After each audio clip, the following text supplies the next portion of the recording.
పిల్లారా, దివారాత్రులు వాక్యాన్ని ధ్యానిస్తుండాలి. అందుకని యెహోవా ధర్మశాస్త్రం దివారాత్రులు ధ్యానించువాడు ధన్యుడు. వాడు నీటి ఓరన నాటబడిన వాడై ఆకు వాడక తన కాలమందు ఫలము చెట్టు అతడు చేయడంతయో సఫలమవును. ఈ రోజు వాక్యాన్ని దివారాత్రులు పడకాలి.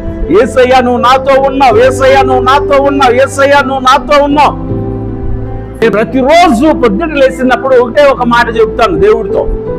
ఒకడు నన్ను ప్రేమించిన ఇలా నా మాట గైకొన్ను, నా తండ్రి వాణిని ప్రేమించను, మేము వచ్చి వాణి యొద్ద నివాసం చేస్తాం. మా ఇంట్లో నివసిస్తున్నావు, నా ఆయుష్లో మార్పు కలుగుతుంది. నీవు మా ఇంట్లో నివసిస్తున్నావు, నా బట్టల విషయంలో కలుగుతాయి.